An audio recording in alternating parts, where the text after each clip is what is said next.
I moved in with my sister and her husband to escape my parents. I caught him watching me at the pool. When I got a date, he exploded and said, "What about us?" I'm Becca, 16F, and I've been living with my older sister Susan, 24F, and her husband Tom, 33M, for about 3 months now. Susan pretty much raised me since our parents were never really around much. They were always fighting or busy with their own problems.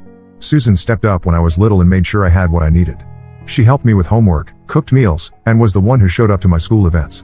When Susan went to college, she would call me all the time to check on me. I called her at least twice a week too. She would tell me about her classes, her part-time job, and then later about this guy she met named Tom. The way she talked about him made him sound perfect. She told me how he brought her flowers just because, took her to nice places, and treated her really well. After seeing how our parents treated each other, it made me think that good relationships actually existed. Susan and Tom got engaged after she graduated, and they got married 2 years ago. I went to all their important events and got to know Tom pretty well. He seemed like a good guy, and I looked up to him like an older brother. He always had jokes and brought presents when they visited. He seemed to make Susan happy, and that was what mattered to me. 3 months ago, things went bad at home. My parents told me I needed to start paying rent if I wanted to keep living there. I had a job at a horse ranch that I really loved. I got to work with the horses, take free riding lessons, and the owners were really nice to me. The problem was the pay wasn't great, and if I paid what my parents wanted, I wouldn't have money for anything else. I would have needed a second job, which would mean quitting the ranch. I told Susan about the situation during one of our calls. She talked to Tom and they offered to let me move in with them until I finished high school. They had a spare room and Tom worked from home for his family's business, so someone would always be around. I was so grateful that I cried. When I moved in, Susan and Tom told me they had some big news. Susan was pregnant. I was so excited for them. Susan explained that she had lost 2 pregnancies before, so this one was high risk. The doctor had told her to avoid stress and take it easy. My car situation got complicated right after I moved in. The car I had been using belonged to my parents, and they took it back when I moved out. I didn't mind walking, but the ranch was pretty far from their house. Tom insisted on driving me to school and work. He said it wasn't a problem since he worked from home and could make his own schedule. Every day, Tom would go to the gym in the morning, come back and shower, and then drive me to school with a Starbucks drink he picked up for me. Then he would pick me up from school and take me to work, and pick me up after my shift ended. I was really thankful for all the driving he did for me. During our car rides, we talked about lots of things. Tom asked a lot of questions about my friends at school and if I was dating anyone. At first, it seemed like normal conversation, but he kept bringing it up every single day. He would wink and say I must be hiding something, that he could keep secrets, and that I should tell him about any boys I liked. I tried to be vague because I didn't want to talk about it. There was this guy at the ranch, Mark, 18M, whose family owned the place. We had started talking more, riding horses together, and I liked him, but I didn't want to jinx anything by talking about it too much. I also didn't want to lie straight to Tom's face, so I just kept my answers short. Looking back, there were other things that I didn't think much about at the time. Tom was often outside when I used the pool in the backyard. He would find reasons to be out there, grilling, yard work, sometimes joining me for a swim. At the time, I just thought he was being nice or doing chores. Another thing I noticed was that sometimes when I came out of the bathroom at night, I used the hallway bathroom since Susan and Tom had their own. Tom would be in the hallway as I walked to my room wrapped in a towel. He would say goodnight, and I would say it back. It happened enough times that I started to wonder why he was always there at that exact time. Everything changed last week. Mark asked me if I wanted to go on a date with him that weekend. I was really excited and told Tom about it on the car ride home from work. As soon as I mentioned the date, Tom's whole attitude changed. The warmth in his voice disappeared, and he got really quiet. Then he started asking questions about Mark in a flat voice. I thought maybe he was just being protective, like an older brother would be. But when I mentioned that Mark and I had been talking for about a month, Tom completely lost it. He started yelling, calling me a liar and saying I had been hiding things from him on purpose. I started crying because he was so angry. Then he asked something that really confused me.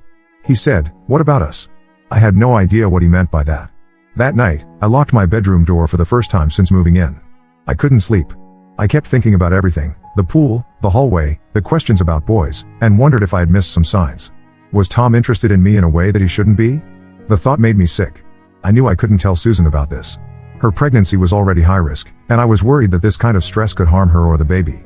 I didn't want to be responsible for that. But I also didn't know if I was overreacting or if my concerns were valid. The next day, I tried to avoid being alone with Tom. I asked a friend if she could give me a ride to work after school. I told her my normal ride fell through.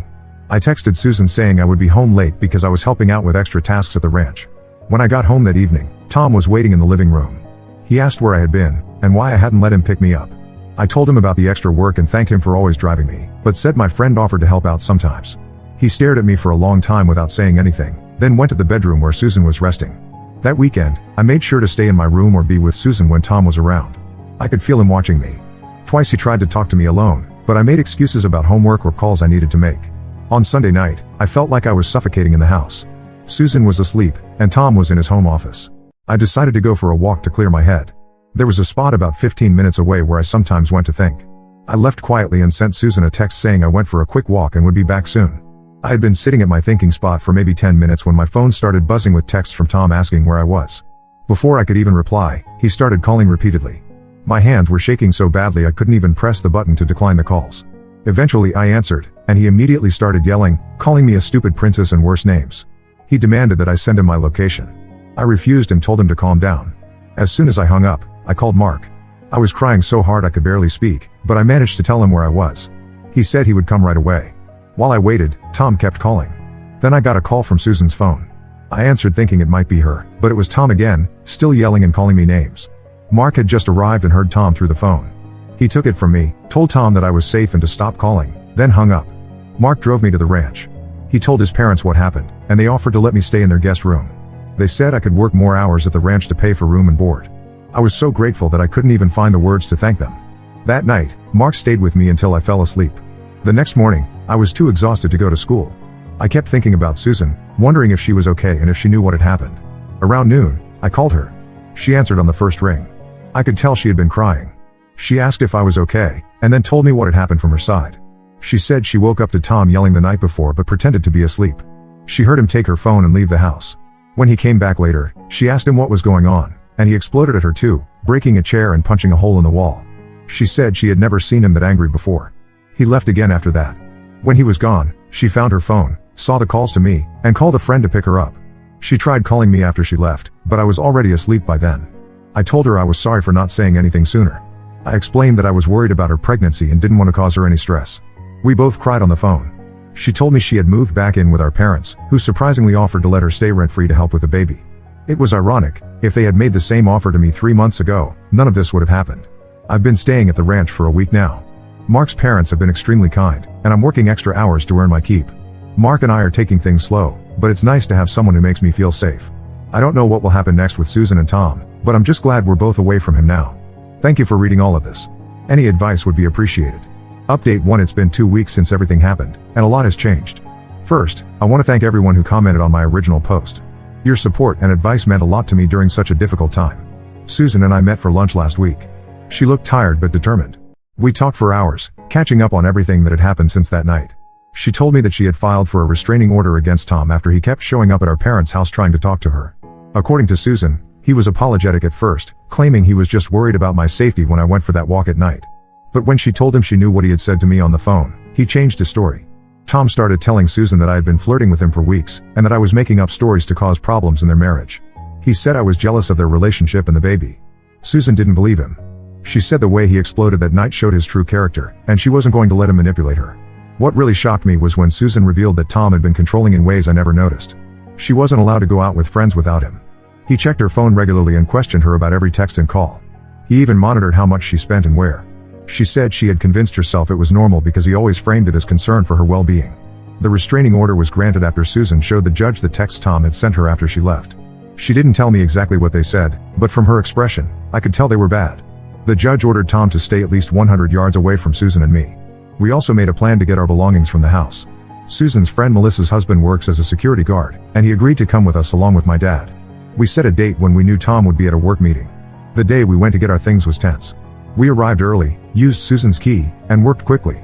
Dad and Melissa's husband stood watch while Susan and I packed our essentials. We took only what was clearly ours: clothes, personal items, documents. Susan left her wedding ring on the kitchen counter with a note telling Tom her lawyer would contact him about the divorce. We were almost finished when Tom's car pulled into the driveway. My stomach dropped. He wasn't supposed to be home for another hour. Dad and Melissa's husband immediately went outside to intercept him, reminding him about the restraining order.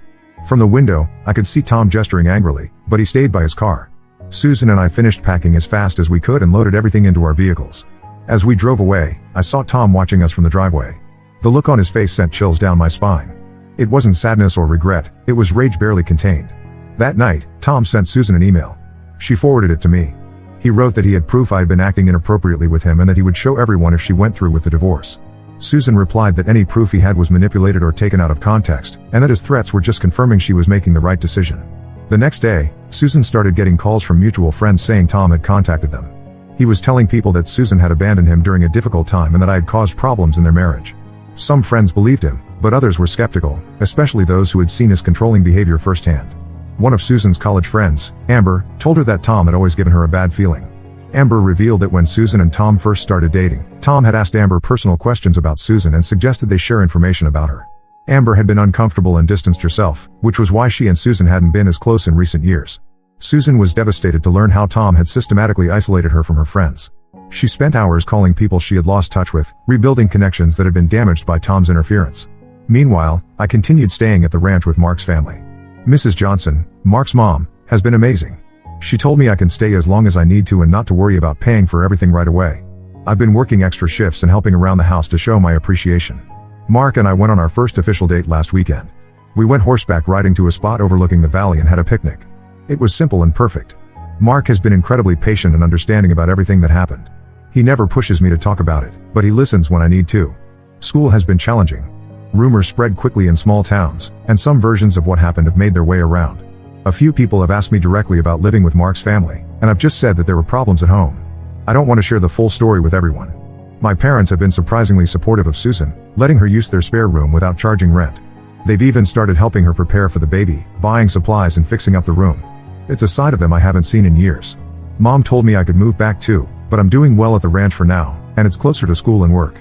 Susan had her 16-week checkup yesterday, and the baby is doing fine despite all the stress. The doctor said Susan needs to keep her blood pressure down, so she's focusing on staying calm and healthy. She started prenatal yoga and meditation to help manage her anxiety. Tom has made a few attempts to contact me directly, sending messages through school friends or calling from unknown numbers. I've blocked every new number and told my friends not to pass along any messages. The school counselor is aware of the situation and has been helpful in making sure Tom can't come to the school. Susan met with a divorce lawyer who specializes in high conflict cases. The lawyer advised her to document everything and avoid direct contact with Tom. All communication now goes through their lawyers. The process will take time, but Susan is determined to get through it. I still have nightmares about that night sometimes.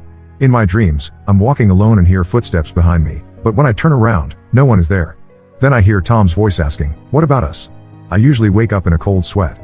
Mrs. Johnson gave me a dream catcher to hang above my bed. I don't think it actually works, but the gesture means a lot. Susan and I talk every day now. We've promised to be completely honest with each other, no matter how difficult the truth might be. She told me she feels guilty for not seeing the signs earlier, but I reminded her that Tom fooled everyone, not just her. Next week, Susan and I are meeting with a victim advocate to discuss our options and resources. The advocate reached out after the restraining order was filed, offering support services. Susan was hesitant at first, but I convinced her that getting professional advice couldn't hurt. That's where things stand now. Tom is still spreading his version of events, Susan is moving forward with the divorce, and I'm trying to find a new normal. I'll update again when there are significant developments. Update 2: It's been a month since my last update, and the situation has developed in ways I never expected. I want to thank everyone who has reached out with support and advice. The biggest news is that Susan lost the baby last week. She was 20 weeks along and had just found out she was having a boy. She started having cramping and bleeding and went to the emergency room, but it was too late. The doctors said sometimes these things happen and there's nothing that could have been done, but Susan blames the stress from everything with Tom. Susan has been staying with our parents, and I've been spending more time there to support her. She's physically recovering, but emotionally it's been devastating. Our mom has stepped up in a way I never expected, taking time off work to be with Susan and actually acting like a mother for once. 2 weeks ago, before the miscarriage, we received some disturbing news. A woman named Rachel contacted Susan through social media. She said she was Tom's ex-girlfriend from 6 years ago, before he met Susan. Rachel had seen some posts from mutual friends about the divorce and wanted to warn Susan. According to Rachel, Tom had been controlling and manipulative with her too. When she tried to break up with him, he threatened to release private photos of her to her family and workplace. She ended up getting a restraining order against him, which is why they broke up. Rachel sent Susan copies of the court documents to prove she was telling the truth. Susan and I were shocked. This pattern of behavior went back years before Susan even met Tom. Rachel also mentioned that Tom had been fixated on her younger sister, who was 17 at the time. He would ask Rachel to include her sister in their outings and get angry when Rachel refused. Susan forwarded all the information to her lawyer, who is using it to build a case for the divorce proceedings. The lawyer said this establishes a pattern of behavior that strengthens Susan's position. Tom hasn't given up trying to contact us. Last week, he showed up at the ranch asking to speak with me. Fortunately, I wasn't there, but Mr. Johnson told him to leave immediately or he would call the police for violating the restraining order. Tom left but sent me an email later claiming he just wanted to clear the air and that everyone was misunderstanding his intentions. Mark has been incredibly supportive through all of this. He drives me to visit Susan every day after work and waits patiently, never rushing me. His parents have told me I can stay with them as long as I need to, and they've even helped me set up a small savings account where I put some of my earnings each week. They're teaching me about budgeting and planning for the future, things my own parents never did. School has been a mixed experience. Some friends have been understanding and supportive, but others have fallen for Tom's version of events. He's been telling people that I made up stories about him because I was angry he set boundaries about my behavior in his house. A few girls I thought were friends now give me cold looks in the hallway. I try to ignore it and focus on my studies and the people who know the truth. Susan's divorce proceedings are moving forward. The court date is set for next month. Her lawyer is confident that with the restraining order, Rachel's testimony, and documentation of Tom's behavior, Susan will get a favorable settlement. Tom has been ordered to continue paying the mortgage on the house until the court decides how to divide their assets.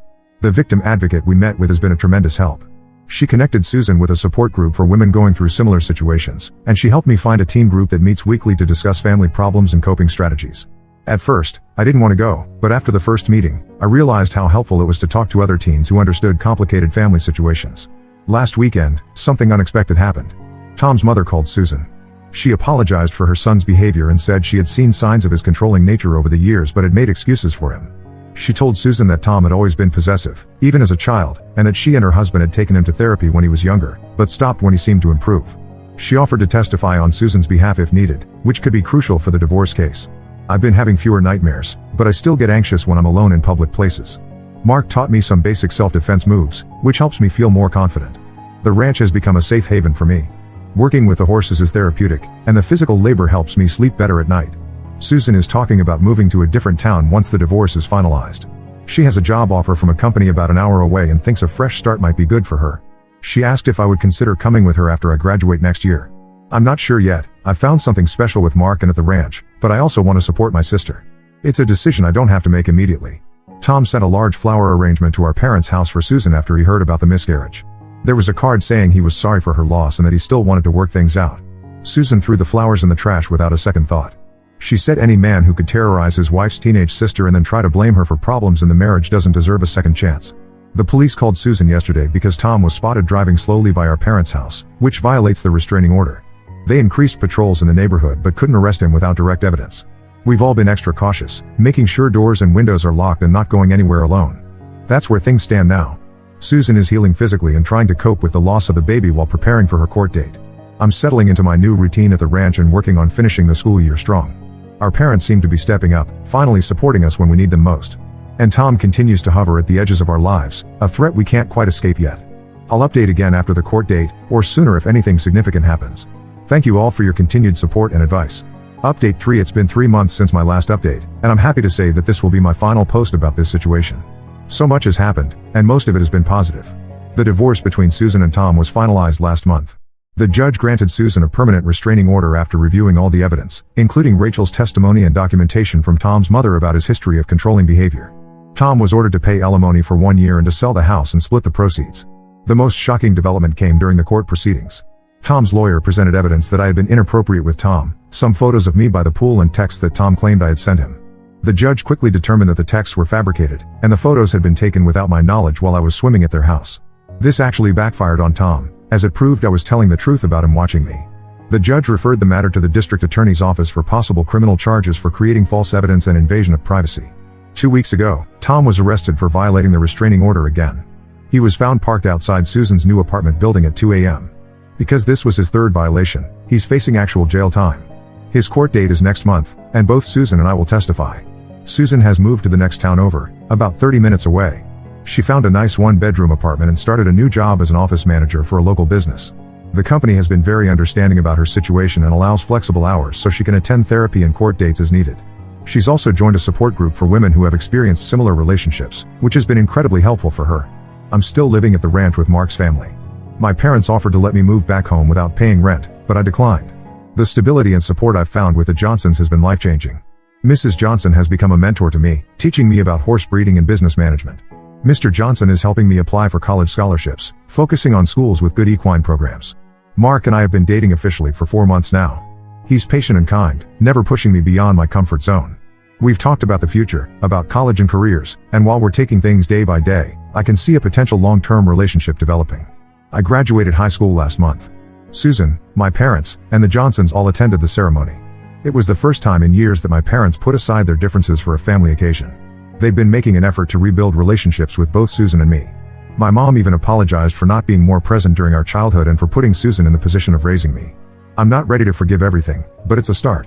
The police called last week to inform us that Tom has agreed to a plea deal for the restraining order violations. He'll serve 30 days in county jail, followed by 2 years of probation and mandatory counseling. While it's not a long sentence, it's a relief to know there will be consequences for his actions and that his behavior will be monitored going forward. Susan has started dating again, very cautiously. She met a man through her support group's facilitator. He works as a counselor and understands the trauma she's been through. They've been on a few coffee dates, and Susan says it's refreshing to be with someone who respects her boundaries without being asked. As for me, I've been accepted to a college about an hour from the ranch with a strong agricultural program. I received a partial scholarship, and between that, my savings from working at the ranch, and a small contribution from my parents, I should be able to afford the first year without taking out too many loans. Mark is planning to attend the same school, studying business management so he can eventually take over his family's ranch operations. The teen support group I joined has become an important part of my life. I've made friends who understand complicated family dynamics, and we help each other navigate difficult situations. The group leader suggested I might consider becoming a peer counselor after I've been in the program longer, which is something I'm seriously considering. The nightmares have mostly stopped. I still get anxious sometimes, especially in situations that remind me of that night with Tom, but it's getting better.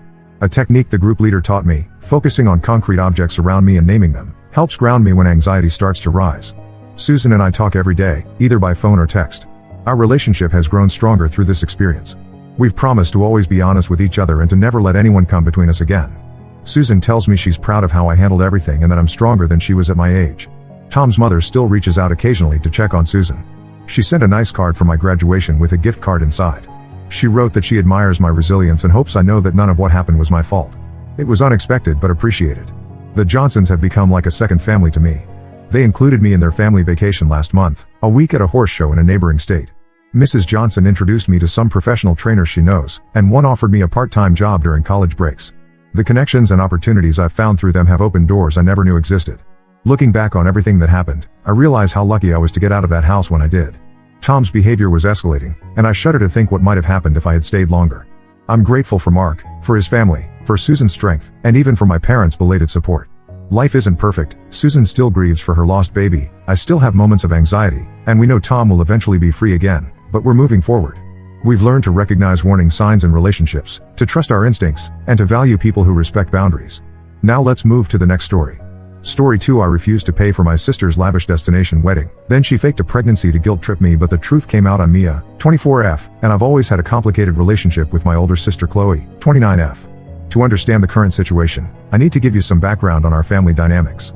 Our parents, Robert, 58M, and Linda, 56F, built a successful real estate business from the ground up.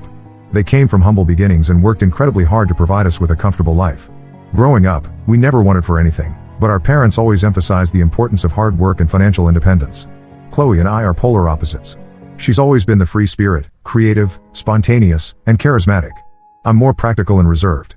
As kids, Chloe was the life of every party, while I preferred curling up with a good book. Our differences often led to clashes, but there were good times too. I remember how Chloe would help me build elaborate blanket forts and defend them against imaginary monsters. However, as we grew older, the gap between us widened. In high school, Chloe was popular and outgoing, constantly surrounded by friends. I was more focused on my studies and had a smaller, tight-knit group of friends. Chloe started pushing boundaries, staying out late, skipping classes, and getting into minor trouble. Our parents, especially Mom, often brushed it off as Chloe being Chloe. When it came time for college, I had my heart set on studying computer science at a prestigious university.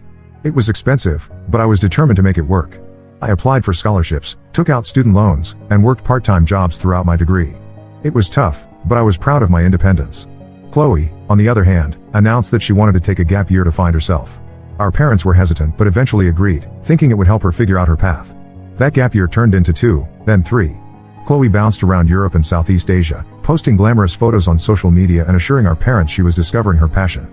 During this time, I was juggling classes, internships, and part-time work. I'd call home exhausted, only to hear about Chloe's latest adventure. It was hard not to feel a twinge of resentment, especially when I'd overhear my parents discussing how much money they were sending Chloe for her travels. After graduating, I landed a job at a tech startup. The pay was good, but between rent in a high-cost city and my student loan payments, I was far from wealthy. Meanwhile, Chloe had returned home and was living with our parents, talking about starting a travel blog or becoming a yoga instructor. She'd pick up odd jobs here and there but nothing stable. Last Christmas, things came to a head when Chloe announced she was going to Bali for a spiritual retreat. I couldn't hold back anymore and asked how she was funding this trip. Chloe got defensive, and we had a huge argument. Our parents tried to mediate, but it was clear they were still enabling Chloe's lifestyle. I left the family gathering early, feeling frustrated and unheard. Now, fast forward to last month. Chloe called a family meeting to announce her engagement to Derek, 32M, a guy she met while bartending in Bali. They'd been together for 6 months, and Chloe was over the moon. She started gushing about her plans for a destination wedding in Santorini, Greece. I bit my tongue, not wanting to dampen her excitement, but I couldn't help wondering how she planned to pay for it all. A week later, my parents called another family meeting. They looked stressed and explained that they've been hit hard by some recent investments gone wrong. Dad admitted he'd made some risky moves in an attempt to expand the business, and it had backfired spectacularly. They were okay for day-to-day expenses but couldn't afford to fund Chloe's wedding. Chloe's face fell, and she started tearing up, saying her dream wedding was ruined. Then, to my absolute shock, my parents turned to me. Mom said, "Mia, honey, we know you're doing well in your job. We were hoping you might be able to chip in for your sister's special day." I was floored. They weren't asking for a small contribution. They wanted me to cover almost 70% of the wedding costs, which would amount to around $30,000. I immediately said no. I explained that I'm still paying off my student loans and saving for my own future. Plus, I don't even agree with the idea of such an expensive wedding for a 6-month relationship. Chloe exploded. "You've always been jealous of me," she screamed. "You can't stand to see me happy." She accused me of being selfish and said I've never supported her dreams. My parents didn't exactly side with her, but they didn't defend me either. Dad said I should be more generous since I have a high-paying job. Mom brought up how they've always supported us and now it's my turn to support the family. I stood my ground and refused. I reminded them of how hard I've worked for everything I have, while Chloe has been living off their generosity for years. I told them it's not my responsibility to fund Chloe's lifestyle choices. The meeting ended with Chloe storming out and my parents giving me disappointed looks. Since then, I've been getting passive-aggressive messages from Chloe. She's posted vague statuses on social media about unsupportive family members and how some people don't understand the importance of family. Several relatives have reached out, asking what's wrong and why I'm not helping my sister. My parents have been calling daily, alternating between guilt-tripping and trying to negotiate. Mom keeps bringing up childhood memories, like how Chloe helped me overcome my fear of swimming. Dad has tried appealing to my practical side, suggesting I consider it an investment in family bonds. I feel like I'm going crazy. On one hand, I love my family and want them to be happy. I have fond memories of Chloe and me as kids, before all this drama. Part of me wonders if I'm being too harsh. But on the other hand, I've worked so hard to be financially responsible, and it feels unfair to be expected to foot the bill for Chloe's extravagance. Last night, I got a call from my childhood best friend, Sarah. She's known our family for years and has seen the dynamics play out. She reassured me that I'm not in the wrong and reminded me of all the times Chloe's irresponsibility has caused family tension. It was comforting to have someone validate my feelings, but I'm still torn. I can't help but think about the future. If I give in now, will I be expected to bail Chloe out every time she's in a bind? What about when our parents retire? Will I be solely responsible for their care because I'm the successful one? These thoughts keep me up at night. I'm standing firm in my decision for now, but the constant guilt-tripping and emotional manipulation are getting to me. I've started to distance myself from family gatherings to avoid the drama, which only leads to more accusations of me being unsupportive. Am I really the asshole for not wanting to spend my hard-earned money on my sister's extravagant wedding? Am I missing something here, or am I right to stand my ground? Edit. Thank you all for your responses. I'm overwhelmed by the support. To address some common questions, yes, I've always had a strained relationship with Chloe. Growing up, she was the golden child who could do no wrong in our parents' eyes. My parents have a history of enabling Chloe's behavior. They paid for her gap year, which turned into gap years. They've bailed her out of credit card debt multiple times. I love my sister, but I don't approve of this rushed marriage. Derek seems nice enough, but they barely know each other. My parents aren't completely broke, but they've lost a significant portion of their savings in some risky investments. They can still contribute to the wedding, just not as much as Chloe wants. I've offered to help Chloe plan a more modest wedding, but she's adamant about the Santorini plan. I'll post an update if anything significant happens. Update 1. It's been about 3 weeks since my last post, and a lot has happened. First, I want to thank you all for your support and advice. Your comments really helped me feel less crazy and gave me the strength to stand my ground. A week after the family meeting, I was at home after a long day at work when there was an unexpected knock on my door. To my surprise, it was Chloe. She looked tired and a bit disheveled, very different from her usual put-together self. For a moment, I flashed back to when we were kids and she'd come to my room after a nightmare, seeking comfort. I hesitated but then invited her in. Chloe started by apologizing for her outburst at the family meeting. She admitted she was stressed about the wedding and took it out on me. For a moment, I thought we were making progress. I even started to feel a bit guilty about being so firm. But then she launched into a sob story about how she's always dreamed of a fairy tale wedding and how crushed she'd be if she couldn't have it in Santorini. I tried to be sympathetic but firm. I reminded her of the beautiful weddings our cousins had had locally, suggesting she could have something equally special without the extravagant cost. I even offered to help her research venues and vendors to find good deals. Chloe wasn't having it. She kept insisting that nothing but Santorini would do. Then she dropped a bombshell: she's pregnant. She said she and Derek want to get married before she starts showing, which is why they're rushing. My mind was reeling. I congratulated her, of course, but I couldn't help but wonder about the timing of this revelation. I tried to gently suggest that maybe a baby on the way was even more reason to be financially prudent. I talked about how expensive raising a child can be and how a modest wedding now could mean more resources for the baby later. Chloe's demeanor quickly changed. She accused me of being heartless and said I'd regret not being there for her in her time of need.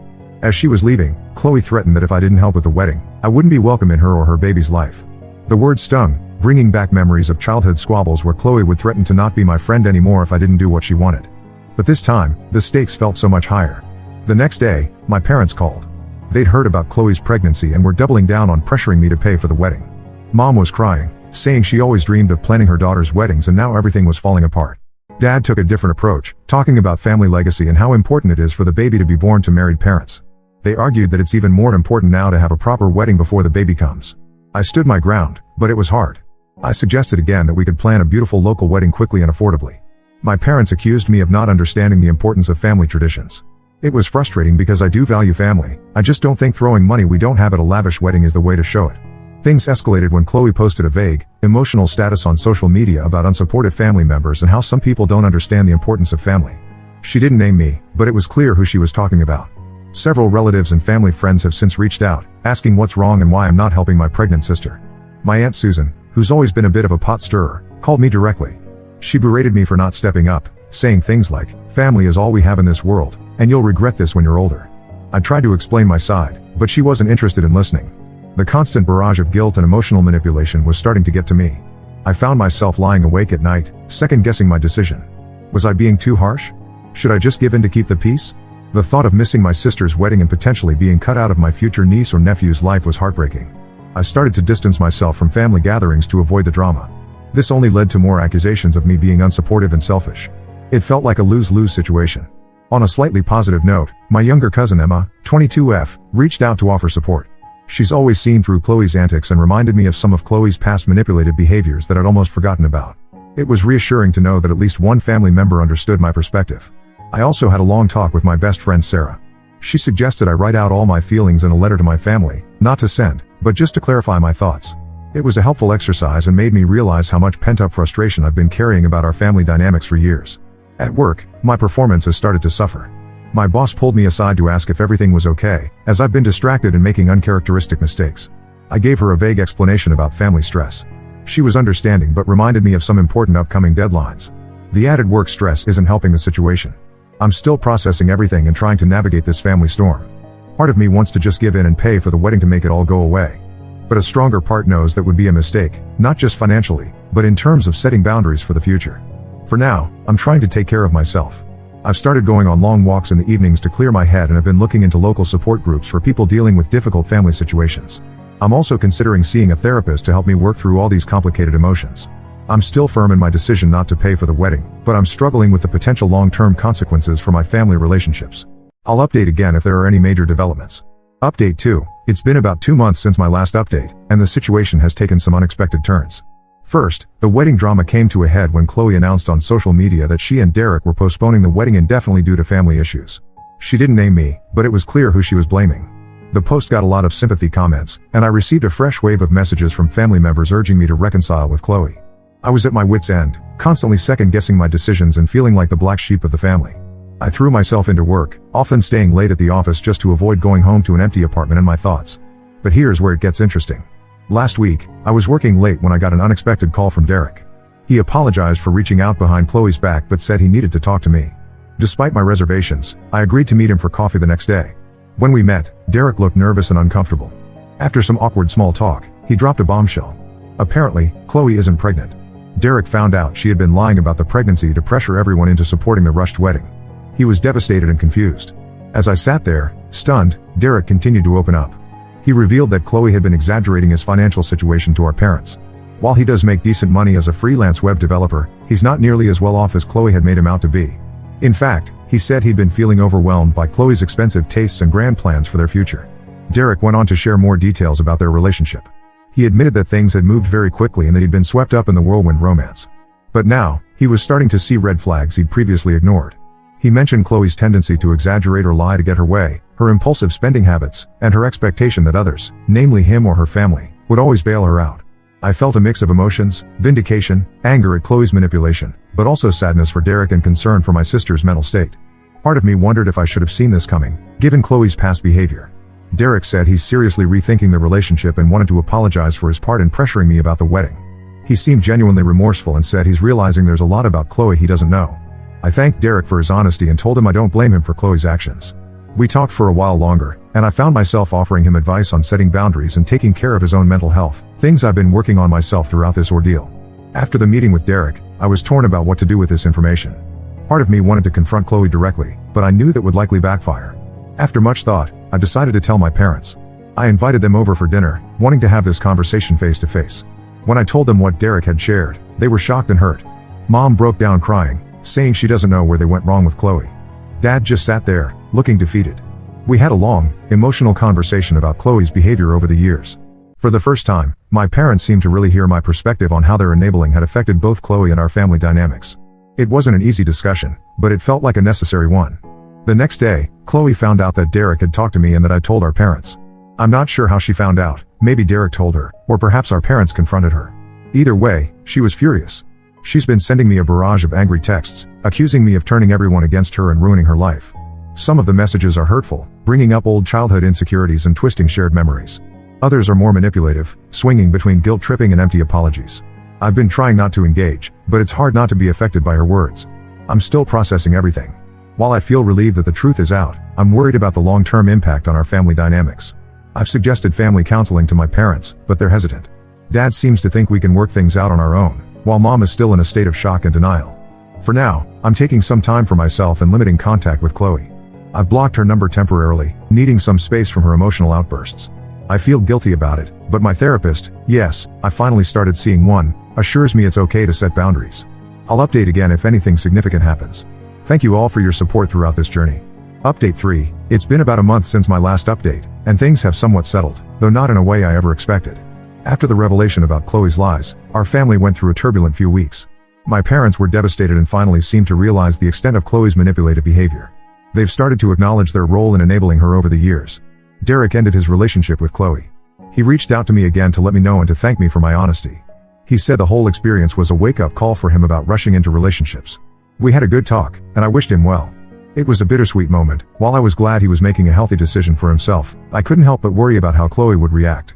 As for Chloe, she initially lashed out at everyone, blaming us for ruining her life. She sent a flurry of angry messages to the whole family and even posted some nasty things on social media. But after a week of silent treatment from the whole family, she reached out to our parents.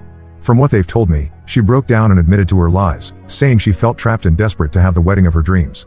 Apparently, she's been struggling with depression and anxiety for years but has been hiding it behind a facade of carefree spontaneity. While this doesn't excuse her actions, it does provide some context. My parents have taken a firmer stance with Chloe. They've cut off her financial support and told her she needs to take responsibility for her life. They've offered to help her find a therapist, but made it clear that she needs to make real changes. It's been hard for them, especially Mom, but I'm proud of them for finally setting some boundaries. Chloe sent me a long email apologizing for her behavior. She explained that she's always felt like she was living in my shadow, that while I was the smart, responsible one, she was just the fun, pretty one. She said she's realizing now how much damage her actions have caused and that she wants to make amends. While part of me appreciates the gesture, I'm not ready to forgive and forget. I responded briefly, acknowledging her apology but explaining that I need time and space to process everything. I also encouraged her to continue with therapy and focus on her own healing. The extended family has mostly backed off after learning the truth. A few have reached out to apologize for pressuring me earlier. Aunt Susan, who was one of the most vocal critics, sent a particularly nice note admitting she had jumped to conclusions without knowing the full story. As for me, this whole experience has been eye-opening. I've continued with therapy, working through my feelings about my family dynamics and learning to set healthier boundaries. I'm also reevaluating other relationships in my life, realizing that I've had a tendency to take on other people's problems as my own. My parents and I are slowly rebuilding our relationship. They've apologized for pressuring me and have promised to respect my financial decisions in the future. We're taking small steps, like having weekly dinners together where we make a point to really listen to each other. At work, things have improved as the family stress has lessened. My boss commented on my improved focus and even hinted at a potential promotion in the near future. It's a reminder that taking care of my mental health has positive ripple effects in all areas of my life. While the situation with Chloe is far from resolved, I feel like our family is finally confronting long-standing issues. It's painful, but I hope it leads to healthier relationships in the long run. I'm learning that it's okay to love my family while also maintaining boundaries and prioritizing my own well-being. Thank you all for your support throughout this journey. Your advice and encouragement have been invaluable. I'm cautiously optimistic about the future and will continue to prioritize my well-being as we navigate this new family dynamic.